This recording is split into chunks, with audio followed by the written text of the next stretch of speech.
Good morning, everybody. It's Lynn, the leather bag lady. How are you all today? It is Tuesday today, and leather bag lady weather report. It was damn chilly this morning. I wore a over jacket on my walk up to the gym this morning. Mother Nature, crazy, crazy. I'll bring you down a little bit. Yeah, it was nuts. So, had a good workout and did my 25-minute walk there and 25-minute walk back. Um, yeah, it was a productive morning so far. So today's bag, I have a thing for bucket bags. I have a real thing for drawstring bucket bags, not because I necessarily use them, but I just think they are such a beautiful, beautiful look. And today's bag is no exception. So I went to list this bag last week and it needed a little bit of work doing to it. And nothing major, just a little bit of recoloring around the edges.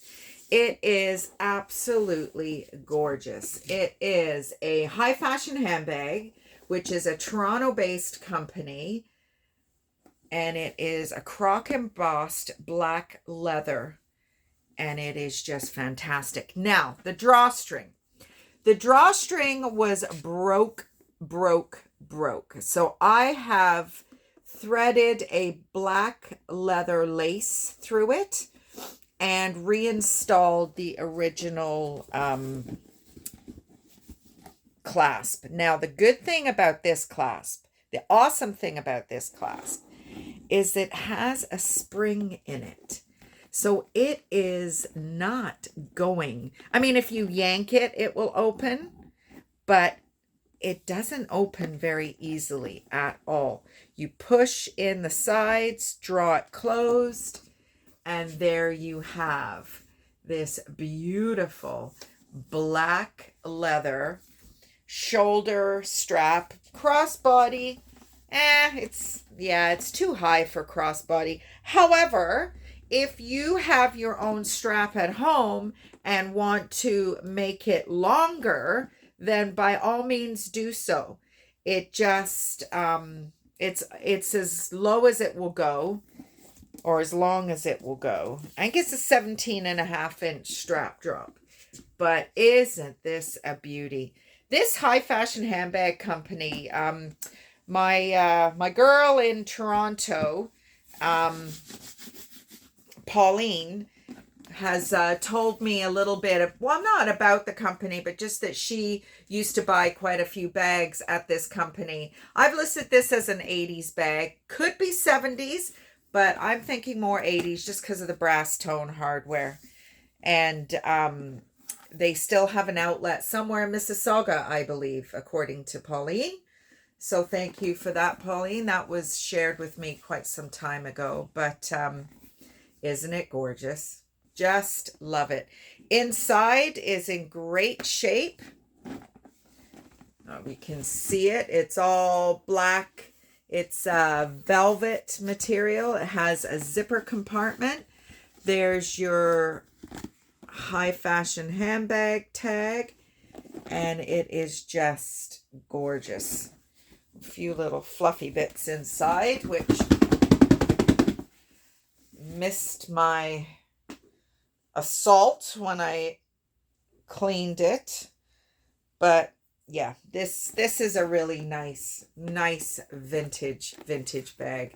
I don't know, do you like bags to be subtly vintage? Do you like them to scream vintage? I feel like if you're gonna pay a little bit extra, now it depends what your price point is. I know everybody can go and thrift like I do and find these bags for, 18, 20, 25 bucks. But not all of you want to. And then I bring the bags home and I recondition them. So this is a great example. This is a Coach kind of nylon and leather bag that I am in the process of rehabbing. So it's been washed, There is still some work to do. You can see some dark spots. But when I get a bag in this condition, see the corners? This corners. This end is even actually not showing up that bad on camera. That's where I work my magic. Now, some resellers will be interested in taking that time. Some will not. I love it, as you know. So doing a little bit of rehab for me is not a problem. If anything, I kind of seek those bags out. I'm grateful that I am so passionate about making them look beautiful again, because they are not the ones that fly out of the store. Now, what I found in years gone by from my time at the flea market, mostly the flea market, is if I had two bags the same, like say for example, I had two of these and one was in this condition for 25 bucks and one was in perfect condition for 45 bucks, this would be the one that sells. It's just, in my experience, it is the price point that is the main thing, not necessarily the condition. Because I think we're a bit of a throwaway society, which thank goodness, because that's where I get my bags. And people want something for a few months and then they want something else.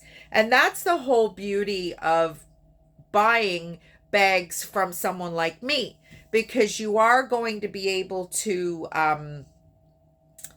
buy something that is, kind of makes you excited in the minute, and maybe a couple of months, 6 months down the road, you're like, yeah, I'm kind of over it. Especially if it's a color. I mean, if you're going to buy something like this, that's very classic black, it'll do all year round. Maybe you don't mind paying up a little bit for it, versus something like this, which is, quite bold, quite loud, and maybe you might get tired of it. So it just depends. I absolutely adore doing the rehab, and I've got so many of them to do, just not really the space to do it. And I've kind of screwed up in months gone by where I didn't put the cap on the paint properly, picked the paint up by the cap, and the paint went all over the place, all over the floor, all over. So I'm really kind of holding off on some of the more kind of paint bags, because little bits of black touch up is not an issue, because I have the Doc Bailey's black, which I've actually finally found. I heard of this place before, but then it kind of went out of my head. Doc Leathers, as I spit all over the place, my apologies. Doc Leathers. It's on Queen Street in Toronto. It's a bike gear shop, which definitely would not be an issue for us to go check out. But they do sell the Doc Bailey's black. So when I go, which I haven't even mentioned it to Pius yet, I'm going to buy 2 or 3 of them. It has lasted me a long, long, long time. But I do pick up black bags, especially if they need a little work. This little... this Derek Alexander, which is a beautiful backpack style. It's kind of weird. It cinches here. So yesterday, I did all the corners. The corners needed a little bit of a touch up. And now it's drying, and I love Derek Alexander. This is quite a unique one, quite a different one. Lots of pockets. That's what he's known for. Great Canadian company out of Calgary, Alberta. I sell a lot of his stuff, especially when I'm in the retirement homes, because they actually are geared to the seniors, because they have a million pockets. So it just depends what your vibe is. I've been watching the Costume Jeweler yesterday and this morning already, and the red, white, and blue thrift, I guess the closest one to me is in Pennsylvania. 4 hours and 15 minutes. I've already Googled it. The bags. Now, he's going to the ones in Florida. And the bags. Now, I must say, he's paying between $10 for your sacks, your some fossil if they need some rehab, which would not bother me at all. Some different brands, Banana Republic, that kind of thing. Um, but the bags that are kind of on top of the clothing racks, he's paying between $25 to $55 a bag. And I just think, I don't know if I would pay that. Even if I could get it back, I don't know. I'm not in that zone. To me, that's a lot of money, and that's US. Like yesterday he found a vintage coach. Now it was a beautiful, beautiful black vintage coach, but it was $54. And even Miss Philly, when I watch her, she'll pay, 40, 50, $60 for something she'll make $20 on. I don't really I don't know. For me, the game is to get it as cheap as possible, put my time into it, my product, my knowledge after all these years, and then try and, get a little more than a few bucks on it.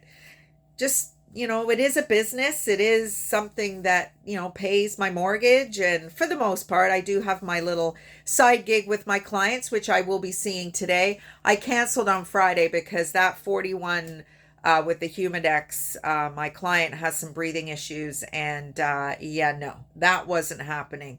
But anyway, the bags you never know. You never know what you're going to find in the thrift store. And I tried to do a bit of a thrift freeze, which has been marginally successful.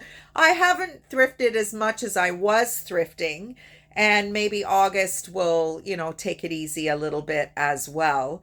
But just because of space, like I mean, I don't know if you can see it. All these bags on the elliptical machine. So, and that's my new light. So if you're noticing the quality is a little better in my pictures, look at it. It looks like a robot. Ears, face. This is a light that I went to Pius's daughter's house, and her husband, fiance, was in the garage doing some work, and he had this light on. And I thought, wow, it is so bright. You can't look into it. And he said, oh, Canadian Tire has them on sale. They're half price. So I went and bought one, and I had it in the box for the longest time because Sarah bought me a really kind of professional looking light box, and I want to use it, but it's too big. I have nowhere to put it. It's like one of those, it goes in at the back and comes out and has the screen on the front. It's in the corner here staring at me, but I don't have anywhere to put it. This, at least I can move around a lot easier. And I was noticing the bags were getting very dull. Now,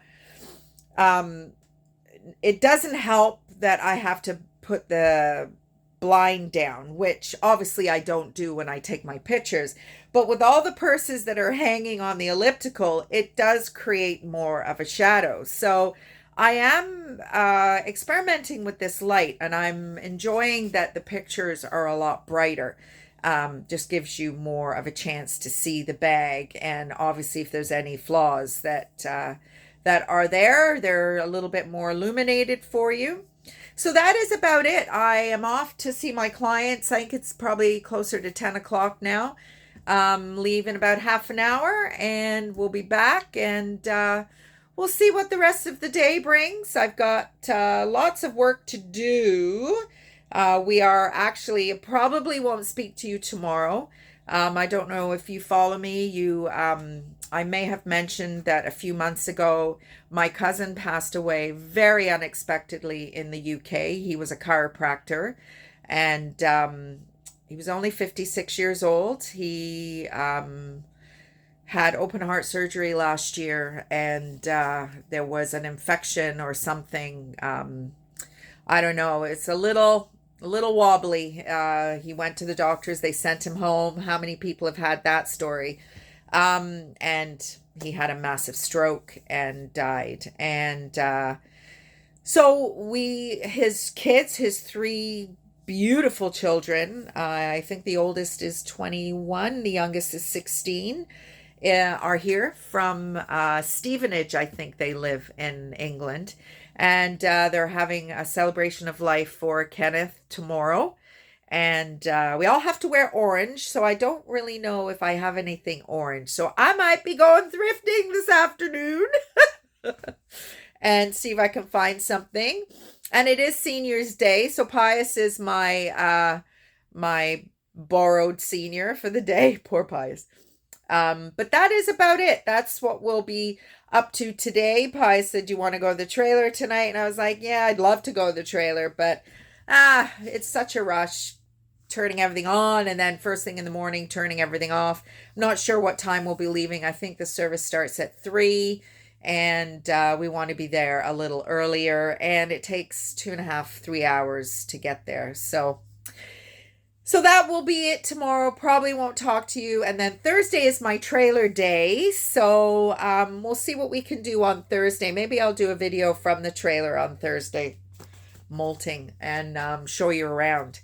And I'm gonna take some bags this weekend. I'm a little nervous about it just because I don't know. It's a new audience, and obviously I'm new to the park, so I don't want I don't want anybody to think I'm overstepping. But there, as I said, I think yesterday, the day before, there's a lot of people who do sell stuff from their sites, and I am going to be one of them. So have a great rest of the day, everybody. If I don't talk to you tomorrow, have a great day, and I will more than likely speak to you on Thursday. Bye, everybody.